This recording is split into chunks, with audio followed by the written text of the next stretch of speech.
Sud Radio, tous au jardin. Et chaque dimanche, Sud Radio vous emmène au jardin pour vous donner des conseils. On est avec Ronald Delbande. Bonjour à vous. Bonjour Jean-Marie. Vous êtes le jardinier policier des temps jadis. C'est comme ça que vous voulez qu'on vous présente. C'est comme ça que je vous présente à chaque fois. On est ravis de vous retrouver. On en profite pour vous souhaiter nos meilleurs vœux pour cette année 2023 puisque c'est la première fois de l'année que vous intervenez. On parle aujourd'hui du plessis. Qu'est-ce qu'un plessis ? Eh bien, la définition du plessis, c'est normalement un assemblage de branches entrelacées et c'est comme ça que vous allez retrouver la plupart des définitions du dictionnaire. Mais historiquement, au Moyen-Âge, vous avez plusieurs applications qui se faisaient déjà. D'ailleurs, vous allez remarquer que dans plusieurs noms de vos villes, de vos belles villes françaises, vous retrouvez le nom Plessis. Le Plessis-Robinson, le Plessis-Trévise. Absolument. Vous avez aussi le Plessis-Bouchard dans le Val d'Oise. Et il faut savoir que les seigneurs au Moyen-Âge, qui avaient de petits villages, mais qui n'étaient guère plus que des bourgs, pour essayer d'apporter un petit peu de protection, faisaient en sorte que des haies qui étaient plantées tout autour soient tressées, entrelacées, pour rendre plus difficile l'accès aux envahisseurs. Donc ça, c'était une des premières choses. D'une manière plus générale, ça servait aussi à enclore des pâtures de manière bon marché, en tressant les branches des haies qui étaient tout autour pour que le bétail ne sorte pas, le petit bétail bien entendu. Et bien Donc, sûr. ça servait. Alors, comment ça se réalise un plessis ?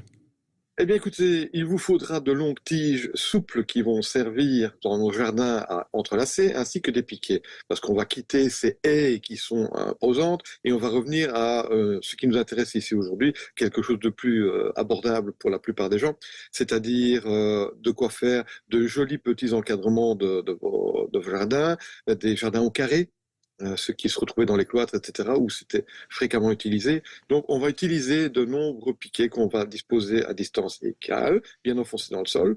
On va utiliser plutôt du châtaignier qui a une longue durée de vie pour ne pas devoir recommencer trop rapidement. Et puis alors, on va entrelacer, donc de manière alternée, une fois dans un sens, une fois dans l'autre. Comme si on faisait un panier, en fait. C'est ça. Vous allez faire un panier tressé comme l'osier, mais vous allez le faire au niveau du jardin. Et ça va vous permettre, comme cela, d'avoir une bordure d'une certaine hauteur, soit pour rendre jolies les séparations entre le jardin, soit pour faire même d'autres choses bien plus intéressantes. Alors vous pourrez utiliser le châtaignier pour les piquer parce que c'est celui qui dure le plus, mais le noisetier, le saule, l'aulne et le frêne vont être utilisés dans les tressages parce qu'il n'y a pas qu'une seule variété, on peut trouver de matériaux divers. Bien sûr. Et qui ont une durée de vie, évidemment, plus ou moins longue en fonction des espèces. Alors, les applications du coup du plessis dans nos jardins, c'est quoi ? Ça va permettre de délimiter les différentes parcelles ? Alors, vous allez délimiter les différentes parcelles avec différentes hauteurs, donc soit en petites bordures, soit carrément en séparation comme des petites clôtures. Et puis alors, vous allez pouvoir en plus, ça c'est l'application moderne qu'on peut en faire, surélever des zones de terre avec, on va dire, une hauteur de 50 cm, 60 cm. Et ça va permettre de rendre accessible à des personnes qui ont plus de problèmes de dos, des personnes plus âgées, les plantes qui leur sont chères, les plantes aromatiques, le petit jardinage. On peut faire de longues bandes comme cela de plusieurs mètres sur 1,50 m de large que des personnes à mobilité réduite pourraient contourner et avoir toujours à hauteur de quoi jardiner. Donc là, c'est vraiment ce qui s'appelle le modernisme, ce qui s'invite dans le Moyen-Âge avec ce que nos plus démunis peuvent avoir comme difficulté à pratiquer, ce qu'ils apprécient beaucoup. Exactement, l'esthétique médiévale au service de la solidarité du 21e siècle. C'est quand même magnifique. Combien de temps, j'aimerais juste vous reposer cette question parce que on parle de produits naturels. Alors, j'ai bien compris que le châtaignier était celui qui durait le plus longtemps. Un plessis en châtaignier, ça dure combien de temps avant de devoir tout recommencer ? Alors, vous n'allez pas entièrement le faire en châtaignier, mais vous allez avoir ces piquets qui vont durer 10 ans. Un plessis non entretenu, donc que vous faites et que vous réalisez tel quel, va durer 4 ans plus ou moins. D'accord. Il ne tient qu'à vous de faire en sorte d'utiliser des moyens modernes pour protéger le bois que vous allez utiliser pour qu'il dure plus longtemps. C'est-à-dire ?